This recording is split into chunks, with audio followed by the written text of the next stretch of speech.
Hi everyone, this is Mark Harris from Adventure Enablers. This is the pre-race brief for our Tenderfoot and Strong race, April 1st at Pocahontas State Park.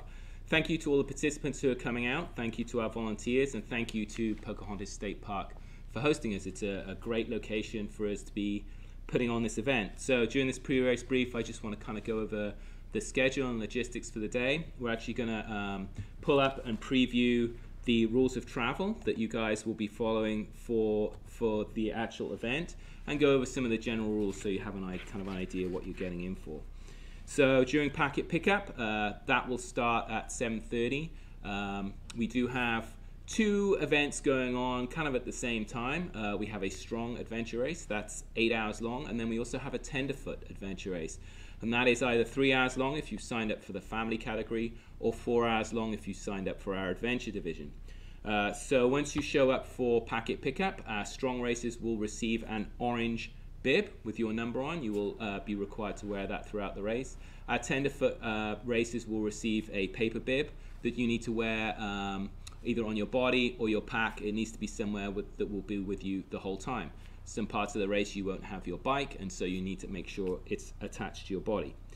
Also, during the packet pickup, we will give you your rules of travel, which I will actually go over part of that right now in a minute. And you'll also get your e-punch, which is the way that we time our events, and I'll go over that in a second as well. If you purchased a shirt, you'll also be getting that too. So the goal of the adventure race is basically collect as many checkpoints as you can, following the rules of travel in the shortest amount of time. If two teams or individuals get the same amount of points, that tie is drawn by the person who collected those points the fastest. How do we know which points you've been to? And what does a checkpoint look like? This is what you're going to actually be looking for on the course. We have orange flags that will be hung all around the park, and you'll be using the maps to locate these particular checkpoints. At each of these checkpoints, you will find a digital punch that looks like this. Tenderfoot races will be using our credit card punch system, and the way that works is when you arrive at a checkpoint, there's a little white circle in this area here. You hold your card over that location, it'll beep, and at that point then you can move on to the next location. Strong teams will be using an e-punch that looks a little bit like this, and with that e-punch you actually place it into the control, it'll beep, and then you can move on. So that's kind of what you're looking for and what you're doing throughout the event. Our e-punches actually cost us around $70. If you lose one, we're going to charge you for it, and more than that, we won't be able to determine which checkpoints you've been to, and we won't be able to rank you in the competition. So make sure you don't lose your e-punch. It is one of the most important things, or the most important thing, to keep hold of during the race. So let's have a look at what exactly you guys will be doing.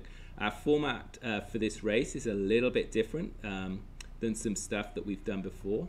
We're actually going to be releasing the maps as you do the race. And so if we take a look at our map here,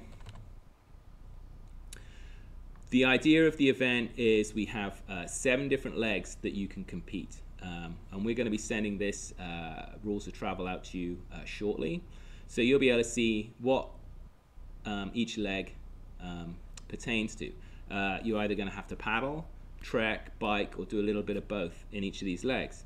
Each leg has a different point value in the fact that there's only so many points on each of those legs.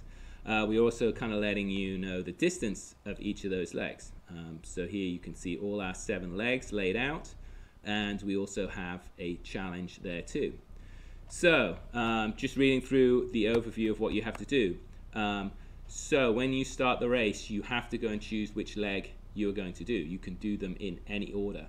When you have chosen to do a particular leg, you will come to the main TA. We will hand you a map for that particular leg. At that point, you go off, you can collect as many checkpoints as you can in that leg. You will come back, you will collect another map for the next leg you want to do. Once again, you can do your legs in any order you want. You can only collect checkpoints on the legs that you are currently doing. So if you happen to see another checkpoint that's out there for another leg, you cannot go and do that on leg 1 if you are currently doing leg 2. Also, tenderfoot teams, they can only complete 3 legs. So family tenderfoots complete 3 legs. We're also recommending that they complete legs 2, 4, and 5. They're actually the easiest legs that we have out there, so we recommend doing that. Tenderfoot adventure classes may only attempt 5 different legs, and both the tenderfoot adventure and family classes can only collect a maximum of 20 points. So that's an important thing to remember as well. Strong adventure class teams can attempt all the legs. Once you've started one leg, you cannot go back to it. If you finished leg 5, you go to leg 4, you can't go back to leg 5. So that's basically the flow of the race. You have all the information that you need to determine which legs you will be doing and how to do them in the rules of travel. Some other important things for the gear that you need to bring. It's pretty basic. You just need running shoes. You need a bike with a bike helmet. You really need a pack with some water to keep you hydrated. Every team should have a cell phone in case we need to get hold of you or you need to call us while you're out on the course. And a bike too, so make sure you bring your bikes. We were providing boats for the paddle section and PFDs. You can bring your own paddle and PFD if you want, and you'll be able to stage them next to the boat area.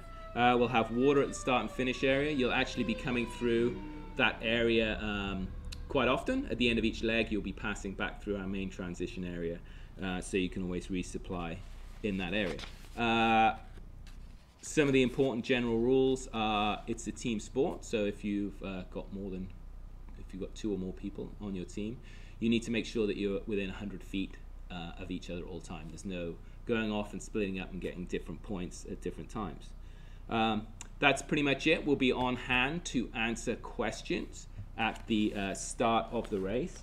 The race is located as you come into the park at the back area by the swimming pool. So as you come in, make sure you drive back there. As you come through the toll booth area, you do not need to get a parking pass. We'll provide you that when you get back and come into packet pickup. So we're looking forward to seeing you on Sunday. There's a little bit of a twist out there too. It's going to be Easter, so I think on each of our legs we're going to have a little bit of an Easter egg stash and a little bit of an Easter egg hunt that you can take part in. So that's going to be pretty fun. Thank you again to Pocahontas State Park for having us out there. We're really excited to see everyone, and we'll see you all on Sunday.